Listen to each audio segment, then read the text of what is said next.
sacred harmony, where soul meets the unexplainable. Today, we are honored to share the space with Dr. Gregg Korbon, a physician, author of Beyond Reasons Lessons from a Gifted Child, and a man whose life was forever transformed by love, grief, and mystical experience.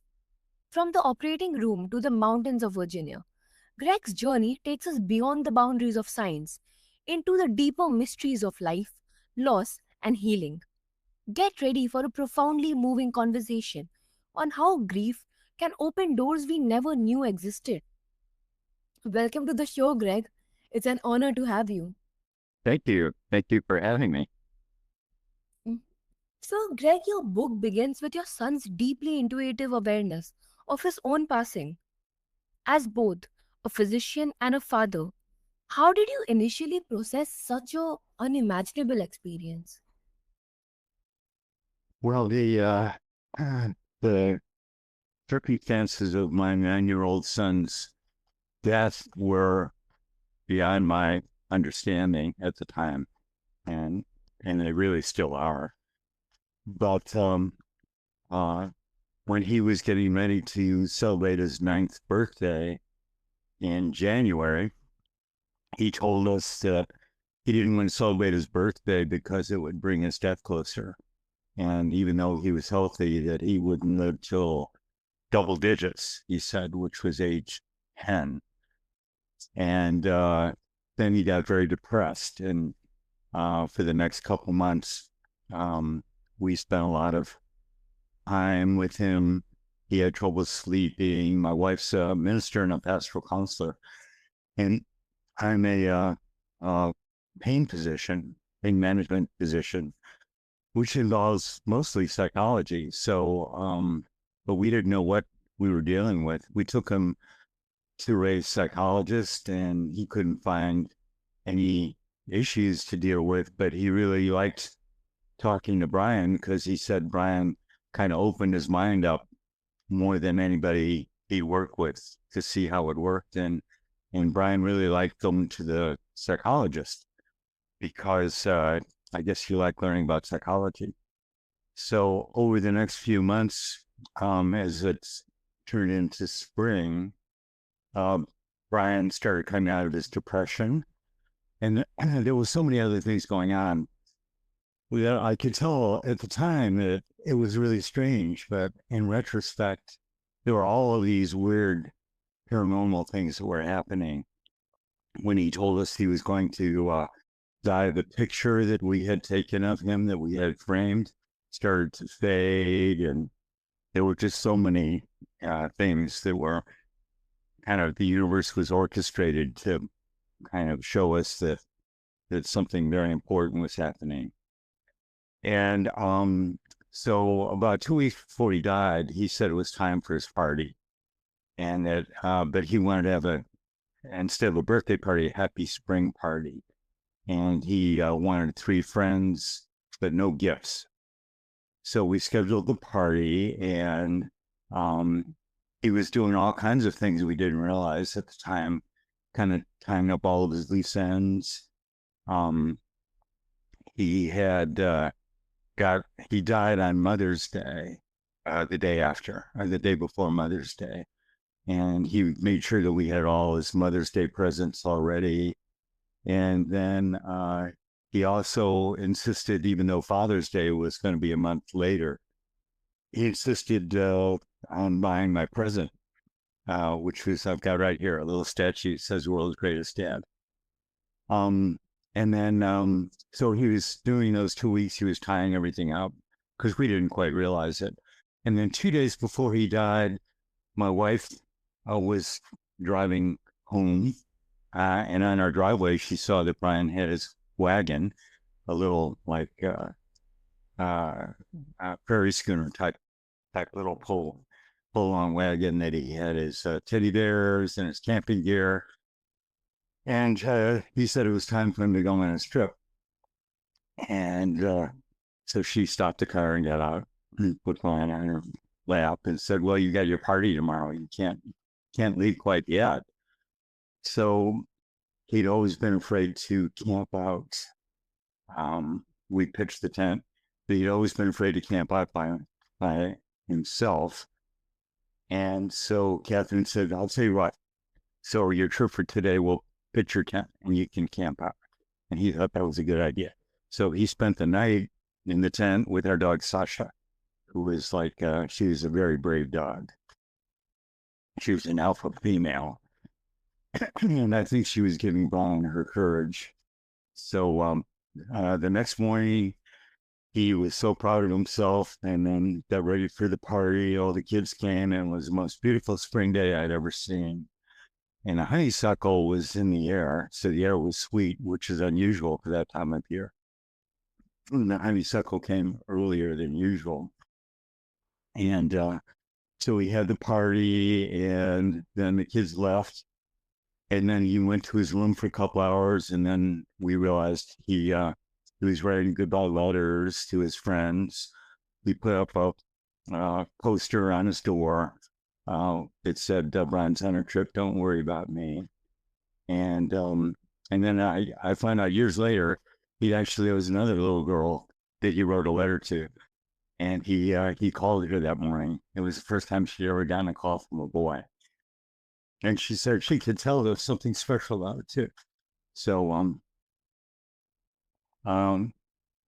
after we did that, he wrote these letters and we went to go to his little league baseball game. This was his second game. He was the littlest kid on the team. He wasn't very good at baseball. He was afraid of the ball. And but this time he was all enthusiastic. And we went, as we were driving to the baseball game, we stopped off at the mailbox. He was going to mail his letters. And I said, they don't have stamps on them. And he said, you don't understand. They will get there, you know. And so we put him in and then we went to the baseball game. And on the way, he said he wanted to score a run more than anything. So we got to the baseball game, and he was the happiest boy. And he was so enthusiastic. He was charging after the ball. He wasn't afraid of it. And the game started. He got up, and he was so little he got walked. And to first base, the next little kid hit a triple, and Brian rounded the bases, scored his first little run in his little league career. Gave the thumbs up. We were all cheering. Went to the dugout, gave high fives to all of his teammates, and then he collapsed and died. And there were all these paranormal things that happened at the moment and right for the rest of the day and then that night, and they continued. So it was a very special and well orchestrated event, and Brian had a lot to teach us. Mhm.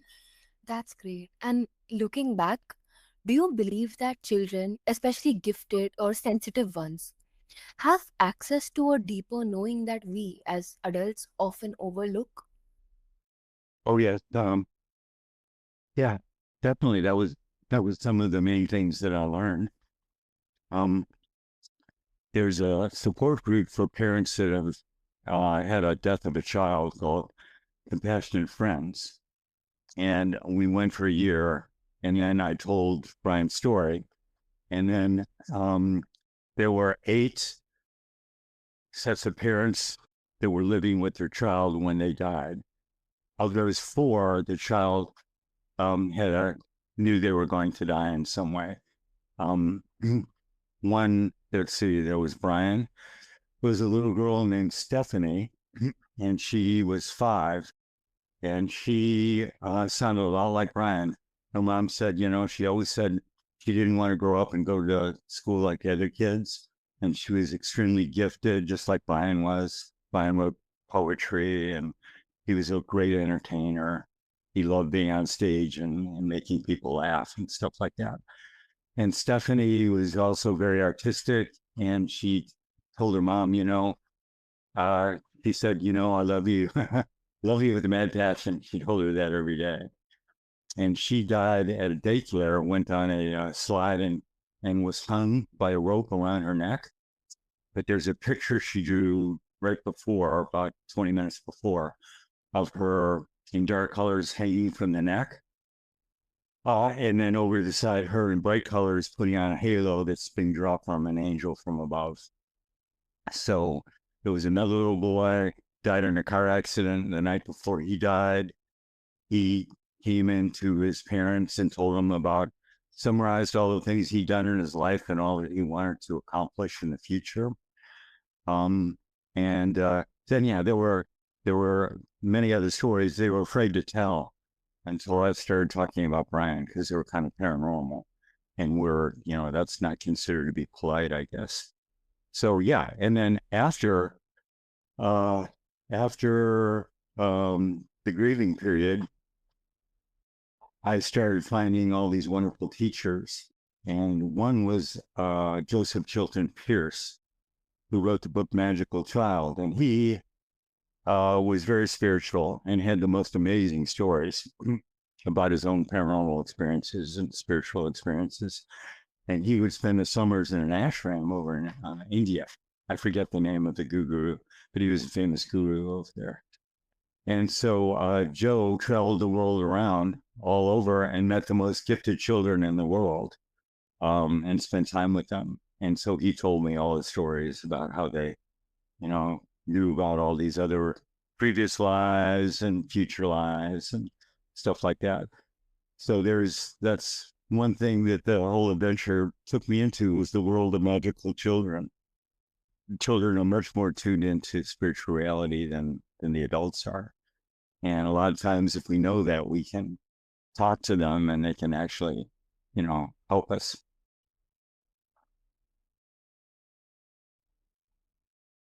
And it's both humbling and awe inspiring to consider how much our children might understand about life's mysteries.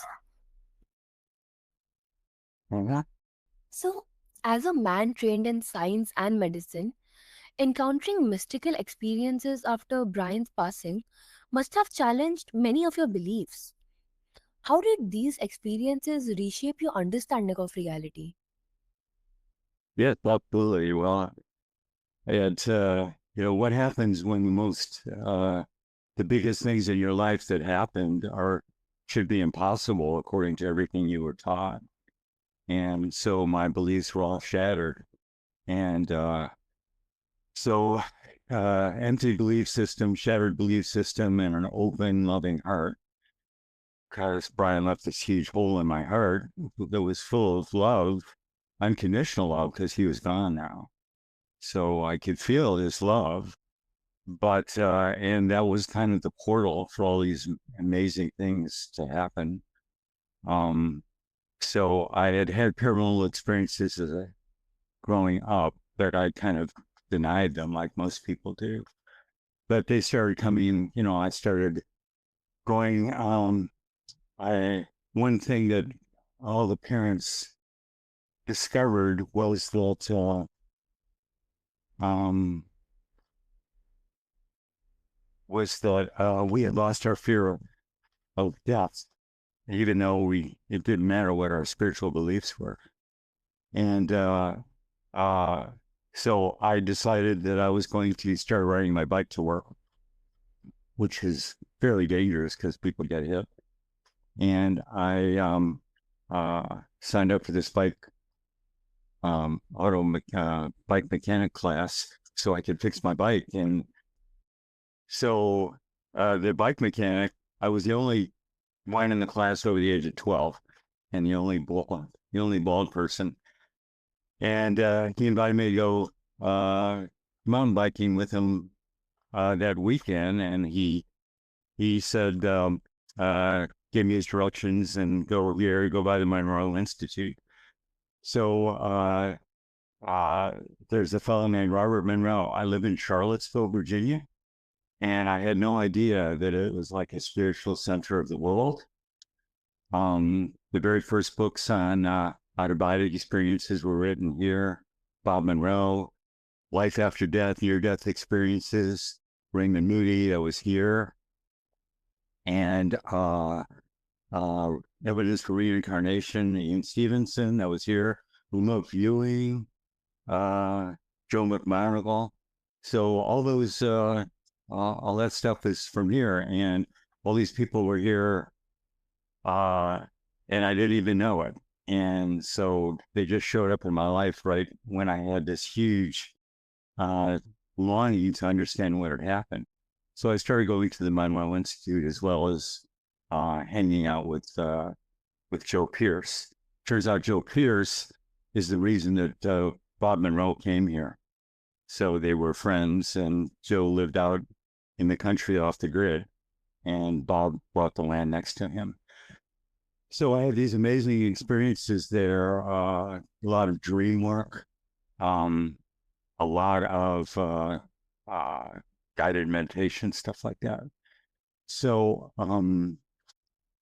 one experience I had, and these were like magical weeks. All these coincidences would happen and raise questions, and then I'd have like a dream experience that would explain it all, and just wonderful stuff.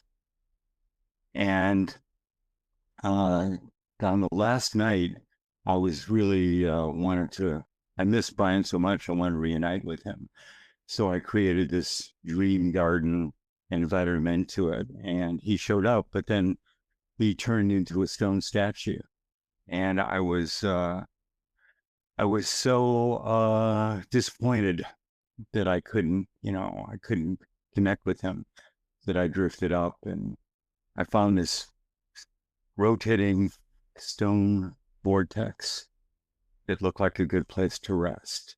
And so I went up and just settled into the vortex, and just I was so exhausted from all the effort, and I just relaxed. And then this little chipmunk, which was Brian's favorite animal, showed up right next to me. And then he looked into my eyes, and it was Brian. And then all of a sudden, everything went white, and I was just totally melted down with the most vast unconditional love that I could possibly describe. And it really changed me. Kind of burned away a lot of my ego, and I started having like all these paranormal experiences afterwards. Continued. So things like I took a remote viewing course, and it was like really good. I mean, I could really write. I could do all these details, just like some of the very best in the world. Draw an exact picture of what our target was like, even though I hadn't seen it, even if it was in the past or the future. So, that's the kind of stuff that happened to me. Mm-hmm. Absolutely. And were there moments where your logical mind resisted what your heart and soul were beginning to embrace? Oh yeah, basically, when your logical mind is working, it kind of blocks all of the spiritual stuff and all the really good stuff.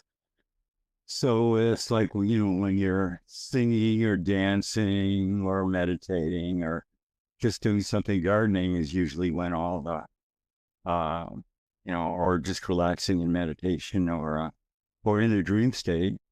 That's when, the spiritual stuff really happens. Um, and, the dreams, um, I got a good appreciation for dreams. Talking to the other parents, it turns out that there are there are three dreams that come to people that are grieving, and I've never seen that written down anywhere. Um, and the first were the pain dreams, um, and they keep you in touch with the pain because pain is very important. So the pain reveals what needs to heal. So pain reveals and love heals. And Uh, so after about the shock of the trauma of Brian's death went away, I started getting these pain dreams, and they lasted a couple weeks. And because at the time I resuscitated them, I shut off all my emotions. But in the dreams, I went back to the scene, and I felt all of my pain and all my helplessness, and that's what you need to heal. Um, So we all had those. And then almost all of us had the next dream, which was the I'm okay dream. And in that, that's usually after the shock goes away. That's usually after at least probably a couple months. And we had that. It turns out that we were, all of our family got together at a hotel on Christmas Eve because it was the first Christmas without Brian. We were all pretty sad. And we all had a I'm okay dream at the same time. So we were in 3 separate rooms, and everybody had dreamt of Brian at 2 o'clock in the morning and woke up. And he beamed to everybody and told them he was okay. So usually a loved one is okay. Sometimes they're a little bit older, and they let us know that they're good, but the only problems are ours. So, and then the last dream, not everybody gets, but they're the goodbye dreams, and that's often after a couple of years, and you reunite with your loved one, but they are older, and they tell you it's time for them to go, and for you to let go of them, for their growth and for yours. And so I had I had actually a couple of those. So that was non-rational, but very healing. And your vulnerability in sharing that inner conflict makes this journey so relatable to anyone standing at the crossroad of science and spirituality. Oh, sure. Yeah, that's one of the paradoxes, is that science and spirituality really should be in perfect harmony. I mean, I'm a beekeeper, and so I've learned that the bees only have a brain the size of a grain of sand, but they solve the most complex problems. The most difficult problem in mathematics and computer science is the traveling salesman problem, where you have to visit the most number of flowers with the least amount of effort. And uh, a team of mathematicians who are like math geniuses will write an algorithm, use a supercomputer to solve that. And like 30 flowers will be a big problem for them, but honeybee will go to 150 on average, sometimes 300, which is exponentially way more problem. And the honeybees solve the problem better than the computer science people. So the computer science people actually modeled some of their algorithms after honeybee behavior and got to where they could be, as good as honeybee. So that's a vast intelligence that they're tapping into, that with these little honeybee brains. And then the flowers that the honeybees go to, they use strategies that involve very complex mathematics also. Excuse me. Each flower plant has several flowers, and they will move. They want to get the most number of trips from the honeybees to spread the pollen with the least amount of nectar. So they'll leave the nectar around randomly inside the plant, but the whole field of flowers will communicate, and they will randomly rotate the flowers with the nectar. And if you look at the mathematics, it's like very complex mathematics to maximize the most number of trips with the least amount of nectar. So the amount of intelligence that's in the universe is apparent, way beyond ours. So if we taught science the way it's supposed to be taught, it would beg the question: where is this intelligence coming from, and how can we learn from it?